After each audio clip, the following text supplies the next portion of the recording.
in the past 9 months since October 2024, we're currently in June, just entering July 2025. I have collected 530,000 approximately US dollars for my consulting business, and I've done it without doing any sales calls.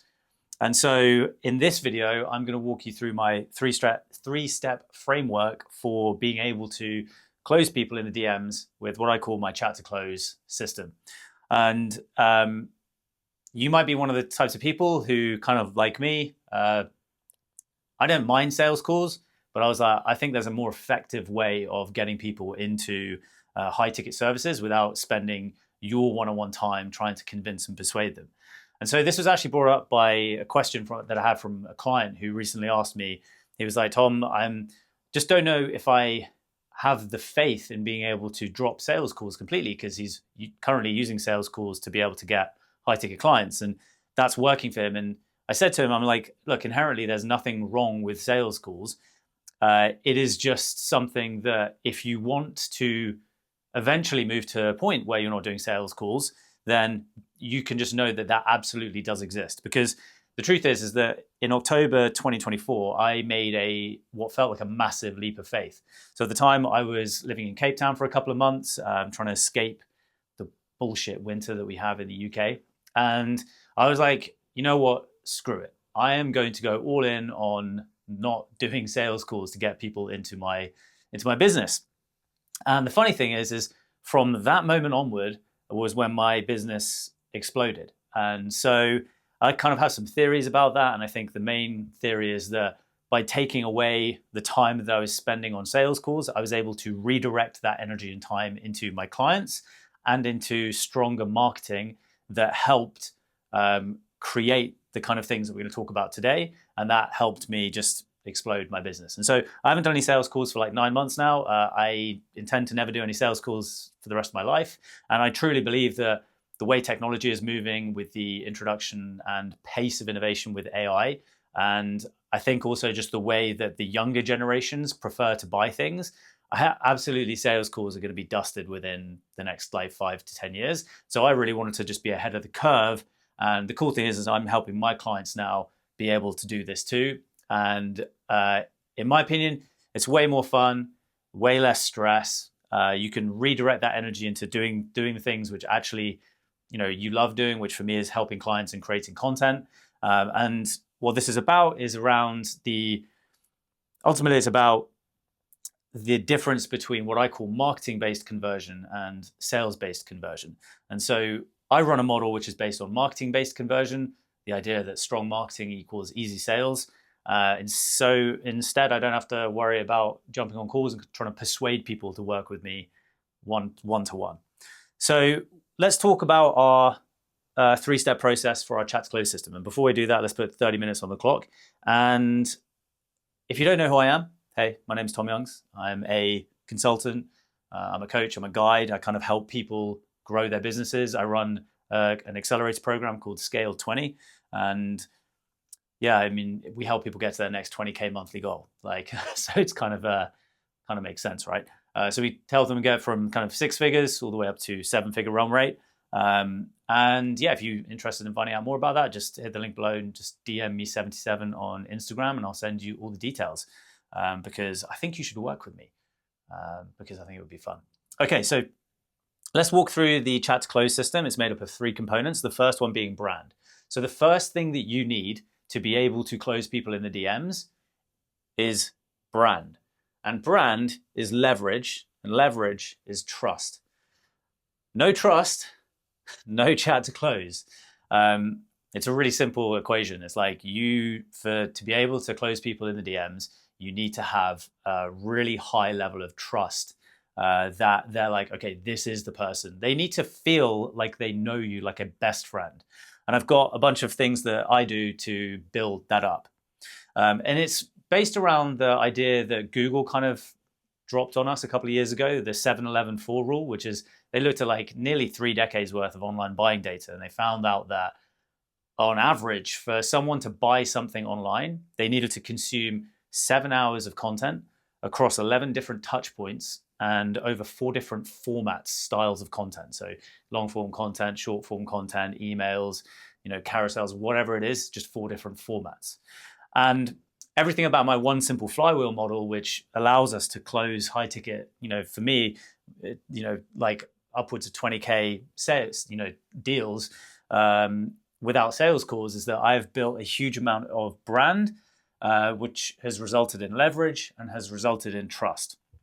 And so this is the first thing that you need to do, which is you need to create your Goodwill bank account. So your Goodwill bank account is it's an analogy for creating a long form content channel that is based around the law of reciprocity. So the law of reciprocity is like one of the first laws in the book, Influence, I can never remember the name, but it's basically just got big influence on something to do with persuasion, by Robert Cialdini. And I think it's the first law from memory, but the first law of persuasion is around reciprocity. So it's this idea that if I give something to you, you feel indebted to me, and you feel like you owe me something. And what we want to do is we want to build a bank of long form content where we give so much of our intellectual property away, which is, I'm giving away my intellectual property for free, that eventually people feel like they owe you and they end up wanting to work with you. So it's kind of like, that's the idea, that I give you a bunch of shit that's going to help you build your business. And then eventually you get to the point where you're like, screw it, I'm going to work with Tom. So that's the first thing that we need. We need to build our Goodwill bank account. And so that's, when I say Goodwill, it's like, it feels like I'm giving you something, and out of goodwill, you feel like you owe me something in return. And it's really just a law of persuasion. So yeah, that's really important. That's where we start. We start with creating this bank of long form content that makes it feel like you owe me something. The next, which no one ever talks about, is you need to create repellent messaging. So repellent messaging, everyone speaks about magnetic messaging and like getting people attracted to you. The truth is that the most effective way at creating magnetic messaging is by actually creating repellent messaging. And the best way to do that is a couple of ways. One is through creating an us versus them dynamic. So positioning yourself as someone that is the leader of a group of people that operate in a certain way. It's the kind of the fundamental idea around creating cults. Not that I'm creating a cult, but the idea is that you can build like a micro cult audience, what I call an MCA, through creating this us versus them dynamic. And what you do is you create these kind of like set of beliefs and values around a specific set of people. So for me, I'm creating a dynamic around creators who hate sales calls, don't want to be spending their time speaking to randomers, get exhausted speaking on Zoom calls all the time, and would rather be creating, spending their time helping their clients win. And that's the kind of us versus them dynamic that I've created. Now, the most important thing with repellent messaging is that you then take it to the next level by throwing rocks at the people that are on the them side. So for me, like the biggest rocks are, people who do sales calls, people who build sales teams, and people who do really manual-based outreach methods like cold outreach. And so those people can get fucked, and that's how I've created an us versus them dynamic. The second part to this is the creation of an aspirational identity. So we want to give people in our audience something to aim towards. And we do this by creating this character or this kind of person, this potential person, this aspirational character and identity that people can aim towards. So for me, it's like I create this persona of someone who has a lot of time to do the things that they love doing, traveling, spending time with their family, and not being completely just in this like hustle mode, 12-hour work days, every single day of the week, working weekends. I'm the guy who will go out and have some beers with my friends. I'm going to be the rare guy in the online education space and the info space that isn't the fucking nerd who's playing all of this like it's a video game. I'm the one who's actually using this to fuel my dream lifestyle, and I'm not seeing it as like just a way to make money. So I'm doing it because I want to help people and I want to like have an amazing life. Work. My mantra is long-term games with long-term people, and that is not common in the online info space, in the education space. It's more around short-term games with short-term people. And in my opinion, that can get fucked because that is the majority of people that operate in this space. But that's not me. I want to work with a small amount of people who are there for the long term, who actually want to make an impact with the work that they do. So I've created this aspirational identity, which is ultimately my core beliefs, my values, and I've crafted that, and I've made sure in my messaging, in my emails, and my videos, I've used words to describe who this person is. And when you do that, you actually then create repellent messaging, because you repel the people who are not within those boundaries. So you repel the them. You repel the people who are not attracted to that aspirational identity.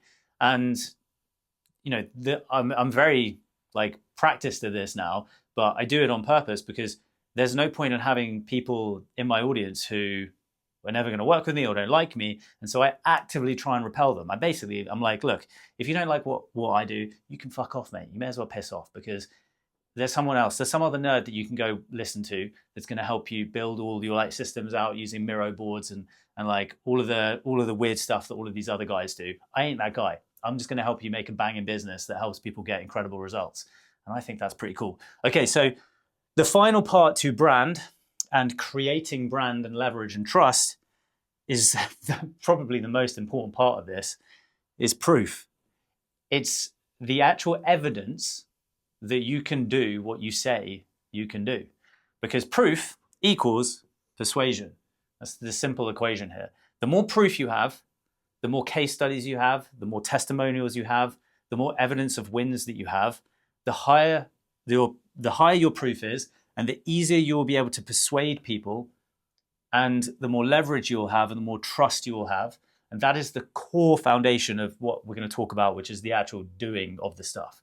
So proof equals persuasion. The way to do it is through case studies, and a really big key core asset, sales asset, is going to be your VSL, what I call our one simple video in our one simple flywheel model. And so it's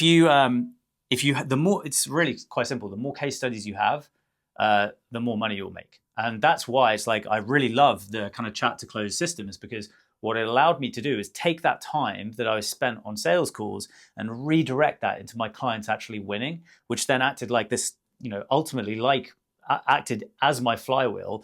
And I could push more case studies into the market, more proof, more wins. And now I have in Scale 20 just the winner's factory. And if you're curious about working with me, like I said, go hit the DM me on Instagram, hit me with 77, you'll get the details. Come and join us, because it's fucking sick. We have a load of fun. We have a blast. We're the best in the world, and we're all about becoming number one. So this is the first thing you need. You need brand. Brand is leverage. Brand is trust. And that's the first thing you need. Okay, the second thing we need is we need conversations. We need conversations. Now, here's the mindset with this. We are hunting heat, not volume.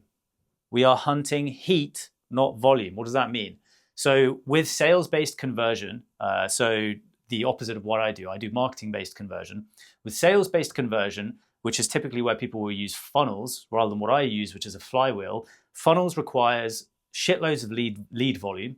It requires a ton of top of funnel input into the system. And what ends up happening is that you're just relying on numbers. That's why cold outreach relies on it's just a numbers game. But with what we do, we are looking for heat. So we're looking to have conversations with the right people, not just everyone and anyone. And this is a big mistake that I made 2 years ago when I first started my business, where I had a mentor who told me, you just need to be opening 100 conversations a day. It's just numbers. You need numbers. You need to be opening 100 conversations and DMs a day. And so what I was doing was I ended up doing the easiest part of all of this, which is opening. So opening conversations with people is piss easy. Like a fucking monkey could do it. It's so easy. The hard thing is what we're going to talk about finally, which is getting closure. And that's been the big kind of unlock for me, is that I have taken my energy, and instead of putting it into opening 100 conversations in a day, I now put it into just looking at the hottest people in my pipeline. So how do I do that? Really what I'm looking at is I'm looking for intent triggers. So I'm looking for signs and signals from people in my audience to suggest that they are actually as hot as possible and really interested in working with me. And so here's how I kind of like, I've over the last kind of 18 months, I've really found out kind of like who are the hottest and what are their main variables around when someone's hot and cold. So here's how I look at things. So the coldest people in my audience are new followers. So these are people who have just found me and they're like, I've seen one video of Tom, I'm going to follow him. Now, these are not people you want to sell to, because these are people who don't know who you are, they don't understand what you do, they have not built up enough trust. And this is a mistake that I've made, is where I've converted cold new followers before, and I've given one refund in my entire over the last 2 years. And what happened was, there was from a girl who she followed me from an ad that I was running, and then she saw it in her head as, this is a sign to work with this guy because I was saying that I could help her get from this to this. And so she saw it as a sign, was like, this is the universe telling me that I need to work with him. She didn't know shit about who I was and what I did. And so 4 months later, she was completely like, she came to me and she was like, I just don't think this isn't for me. Like, this is not what I expected. And what happened was that she had just formulated this idea in her head that I could just get with her a result. But the most important thing that you have to understand when you're selling high ticket services to people is that people want to get the result the way they want to get the result.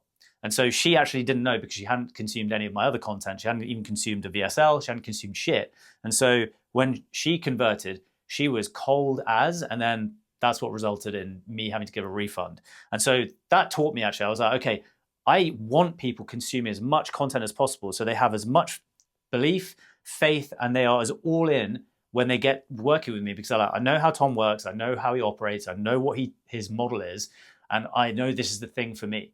And so that's why we're like, I don't sell to new followers, and I don't think you should too. The next step up is followers. So just people who have followed you for a little bit. Again, these do not have high intent, in my opinion, and typically they are just people who might consume a bit of your content, might know a little bit about you, but from an intention perspective around how much of a potential buying intent they have, it's going to be low. Next is then engagers. So these are people who are commenting on your posts, viewing your stories, engaging in polls. Sorry, not viewing your stories, that's the next thing. So view it, like maybe engaging in polls, commenting, liking, sharing your stuff. So that's the next step up.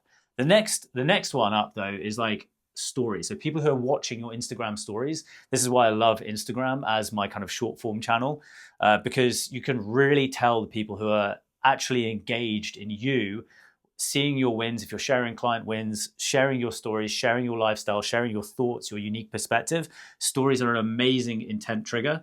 And that's why I always recommend people go to those people before going to engagers, followers, and new followers. Next up is hand raisers. So this is people that have literally said, yeah, I'm interested in working with you. And so what we have to do is we actually need to make an invitation to our audience to get them to raise their hand. So all we do is, I do it by email, I do it with stories, I do it with content. I'm like, hey, if you are looking to get to your next 20K monthly goal, like these people, and showing them all the proof of all of my wins, all of my clients, then DM me, like DM me 77 on Instagram. If this is you, DM me 77 on Instagram. And that is people saying, yes, it's a high signal intent that they are interested in buying. Finally, the hottest people are people who have paid you before, customers. And so in our world, we do these things called behind the curtains offers. And so this is where we give people in our audience the chance to actually see behind the curtains. So they pull back the curtains, and what we do is we invite them into our world for a short period of time. Typically, the best way I found of doing this is through inviting them into private workshops that you hold with your existing clients. This works incredibly well. And these people tend to be the hottest because they've already given you money. And so imagine it's kind of like, you're like kind of giving them a bit of a starter, like an entree to, I can't remember if entree, I feel like Americans use entree as like the main course. Fuck it. Anyway, you know what I mean? You're giving them a taste test of what you could potentially get from working together. And so customers are the hottest. So this is where you need to prioritize your pipeline. When it comes to prioritizing who you're speaking to, we're going to prioritize from here down. So we're going to go customers first, hand raisers, stories, people viewing your stories, engaging in your stories, engagers, followers, new followers. I really like, I cut it there, to be honest. Like, I don't really have conversations with engagers, followers, and new followers. But when you're starting, this is really important to understand. When you are starting your business, if you're at the start of your journey, you have to hunt for your dinner to get the privilege of your dinner getting eventually handed to you. So what does that mean? That means at the start, you do need to speak to a higher volume of people. And at the start, you're probably going to have less hand raises. You're probably going to have less people viewing your stories. So you're going to have to go to people in your warm audience, and you're going to have to go speak to engagers, followers, and new followers just to play that volume game at the start. But eventually, once you've got enough proof, once you've built up enough proof and you've got enough leverage, you can then start really focusing on where I do, which is customers, hand raisers, and people engaging in stories. Okay, the next part of this is highlighting 4- and 5-star prospects. And this is really, ultimately, it's the qualification process of being like, I'm going to speak to only the people who, I'm going to put my energy into having conversations with the right people, not just anyone, the right people. And so here's how I define 4- and 5-star prospects. So by the way, like, we're talking like on a scale of 1 to 5 here, but hopefully that's obvious. But what we're looking for is we're looking for 5-star prospects, which would be the most ideal. 4-star prospects, which we'll talk about in a second, is what the difference is. We're looking for those people, and what we're going to do is we're going to build our pipeline. And I definitely stole this from someone, I can't remember who it was, but this idea of building like a hot list, like a list of the hottest people in your audience. And what we're going to do is we're going to find 4- and 5-star prospects, and we're only going to focus energy on those. 3-star, 2-star, 1-star, they don't get any of our energy, because what's the point? So here's how I define a 4- and 5-star prospect. So the first is that they're responsive. Like, the first is that they actually have to respond to your messages. And this is where, like, if you're sending 3 messages and they respond kind of lightly to the third one, that is not a 4- or 5-star prospect. That is not. They immediately get nah. So we're looking for someone who is responsive pretty quickly. You're not having to send multiple messages to get them to answer. We're looking for responsiveness. The second is, do they pass the vibe check? Are these people you actually want to work with? And so this is how, and you will find this out through going through the chat to close framework, which we'll talk about, and asking the right questions. But ultimately, what you're trying to find is like, is this a person you want to work with? This is something to be aware of. So you'll be familiar with the idea of like a red flag and a green flag. Like, some people you just get a red flag feel from. Now, I learned this from a guy who ended up actually not becoming a client, but he was like, yeah, there's people out there who are like beige flags. So they kind of sit in the middle. And what he said was like, a beige flag always turns into a red flag. And I was like, I'll never forget that, because I was like, that is clutch, because that is really true. That's been my experience. So if you're getting a weird vibe from someone, don't fucking push people to working with you, okay? They're just going to turn into a red flag. They're going to be a headache client. They're going to be what I call an energy vampire client. And what we want is dream clients only, because that's what's going to give you more energy. That's what's going to give you the most results. You're going to give the least, you're not going to give any refunds, and you're going to have the most fun. So do they pass the vibe check? And the coolest thing about that is that you get to decide what the vibe check is. That's up to you. So if you're getting any kind of sense, if they're answering your questions, and then if you've done this a lot, you'll know what this is like. But if you're going back and forth with people and it's hard to, there's something not clicking. And if you've done this enough, you know what I mean. But like, the messages doesn't, there's just something off there. Fucking, that is a beige flag, and a beige flag always turns into a red flag, and therefore they do not pass the vibe check. Move on to the next customer or to the next prospect. Okay. They also need to know what they want. They need to know their goals. They need to understand where they're heading. Like, what is their goal? So for me, I work with people, I help them get to their next 20K monthly goal, all the way up to 100K a month. And what I ask is, like, during the qualification process, what's your monthly goal in like a year's time, in 12 months? And if they say it's like, oh yeah, I'd love to get to like 15K a month, I'm like, I can't work with you. I'm looking for people who want to get significantly more than that. So they need to know what they want. The next up is they need to know when they want it.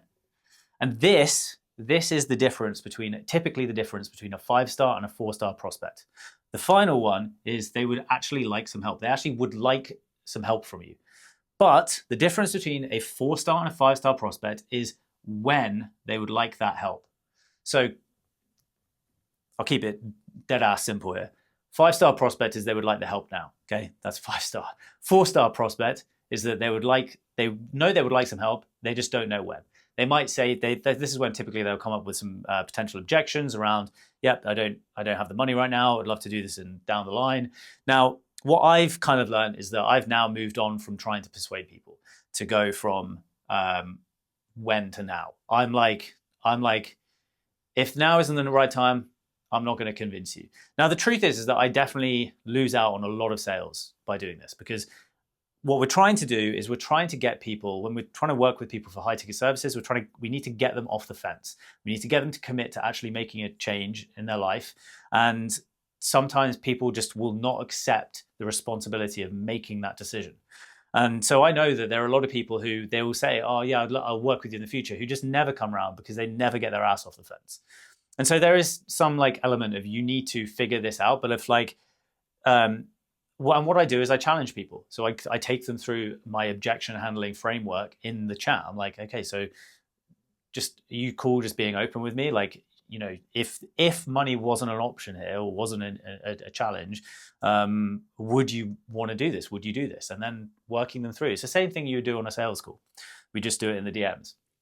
Okay, so that's what a 5-star and a 4-star prospect is. You need to be able to highlight those people. We're not speaking to 3 stars, 2 stars, 1 stars. No, none of that following up bullshit 10 times with people who never respond to you. Fuck that. We're just going to spend our time speaking to hot prospects. Okay, then the final part of the conversations is that we're following a framework, not a script. Okay, so we're not following a script, we're following a framework. And I'll give you one, because I've made some videos on my main channel. If you want to go, you'll be able to find my main channel. It's Tom Young's channel. I've literally kind of like walk you through the framework. But the first question, I'll just give you this nugget. So one of the first questions you want to ask is a really critical question in the chat to close system. And that is the this or that question. And what this is it is a diffusion question. So when we are conversing with people in the DMs, they're going to typically have their guard up. They're going to be a bit like, okay, this guy's trying to sell me on something. So what we want to do is we just want to actually give people an out from the conversation. So what I do is I just give them a simple, hey, are you here for this or are you here for that? So the way I say it is like, hey, you just here for the vibes, or are you looking to grow your business this year? Super, super simple. Now, 99% of people typically say, I'm just here for the vibes, because they don't want to, you know, or like, I don't know what the percentage is, but who knows? Like 90% of people are going to say, I'm just here for the vibes. Now, the cool thing about this is that this immediately diffuses the conversation and it gives people an out, so they don't feel like you're selling them. And so, of course, when they say, hey, yeah, cool, I'm just here for the vibes, just I thought your content was really cool looking. And then I'm like, actually, you then have an opportunity to then ask them a bit more information, which is like, oh, super cool. So if you don't mind me asking, like, what is it about my content that you're interested in? And then typically they'll be like, yeah, just looking to get, I'm trying to understand how to run ads, or I'm really looking to get into long form content, or whatever it is. And then that is actually how you then open the conversation. Okay, so that's clutch. So that's the this or that question. Now, the final part to the chat to close system is closure. You've actually got to get people across the line. So if any of you have seen the film Glengarry Glen Ross with Alec Baldwin, you will be familiar with the famous line of A, B, C. A always, B, B, C closing. Always be closing. Always be closing. Now, I have a definition for closing, because closing isn't getting people to send you money. In my world, what I'm looking for is I'm looking for always being closing to being always getting closure. So what does closure mean? So closure is asking a prospect or a lead to get to the next step in your pipeline. And to do that, what you need to do as a human is you need to face rejection. Now, human beings fundamentally, because we're a tribal species, we do not like rejection. We do not want to be rejected from our tribe. So we have a massive fear of being rejected. And what that manifests as is that we don't like asking people for something in fear that they're going to say no and we're going to get rejected. And so always be closing and always getting closure, which is really, it's a mantra that I help my clients with, which is ultimately getting them to not be afraid to ask people to take the next step. So what can the next step be? The next step can be to jump on a call if people are doing sales calls. I have a bunch of clients who still do calls. So getting them onto a call, getting them to view a piece of like a key piece of sales asset, like a VSL. Hey, would you be interested in checking out this short video I made? For me, it could be sending them an offer document. So all of my information all in one place within an offer document. But what you're doing is you're facing the fear of rejection by always asking for the next step. So I keep this really simple. Instead of what I used to do 2 years ago, which is I would open 100 conversations with random strangers every day, and I would never, ever, ever move the conversation along. So I would open 100 conversations every day, and I'd be like, oh, I'm fucking crushing this. I'm absolutely crushing this. I'm speaking to 100 people a day. This is volume, right? This is amazing. I'm going to make billions. And no, because I never actually got people to the next step because I was not getting closure on the conversations. So what I do is I recommend to people is that they focus on something way, way, way easier. Getting closure on 5 conversations per day. So what that means is you are facing the fear of rejection 5 times in a day. So I'm going to ask someone 5 times, I'm just going to get the 5 conversations. I'm going to choose the 5 hottest conversations in our pipeline, and I'm going to ask during that day, I'm going to try and get them to the next step. Each one of those, I'm just trying to get to the next step.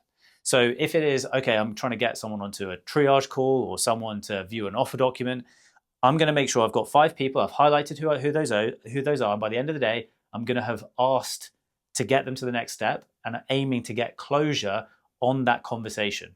So that is what Always Be Closing is about for me.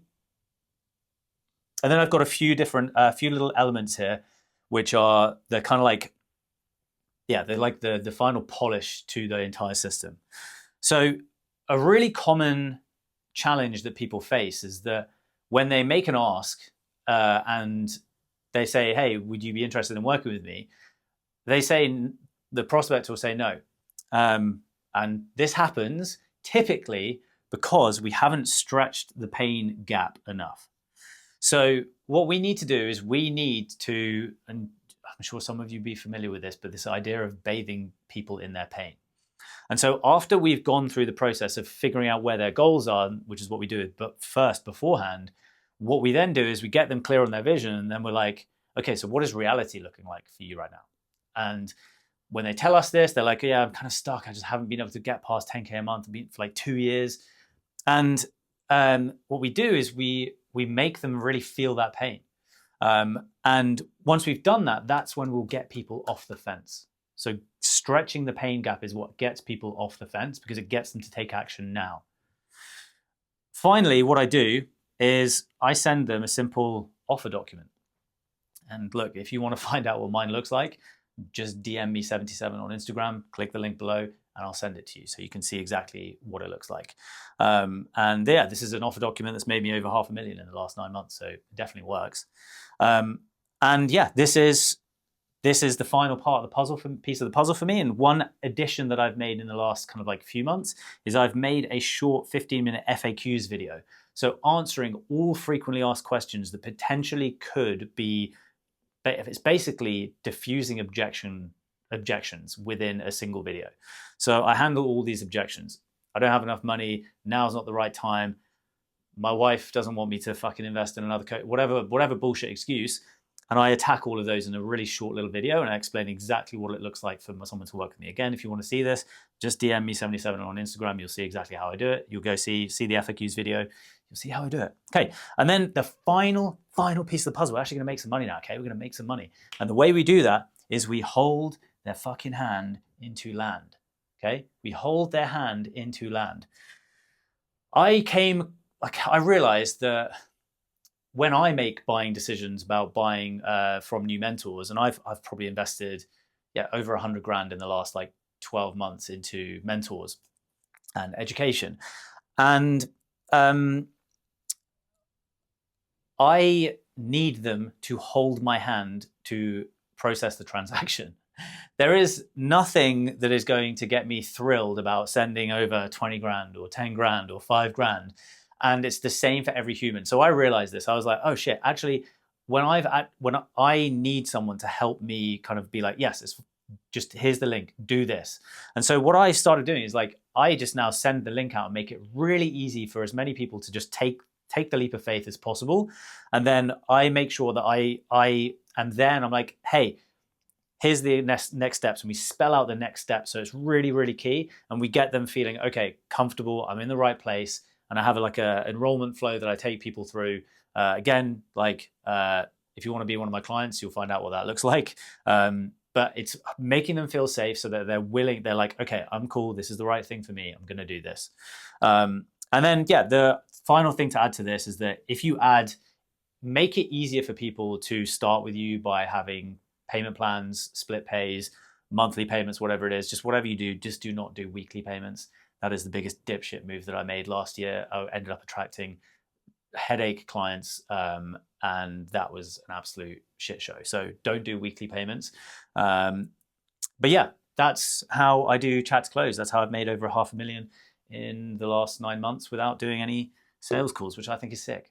And so, yeah, if you want to know more about our one simple flywheel model, and know exactly how this fits in so that you can make a lot of cash and help a lot of people and have fun and enjoy your life, then watch this video here. That was sick. I'll see you in the next one.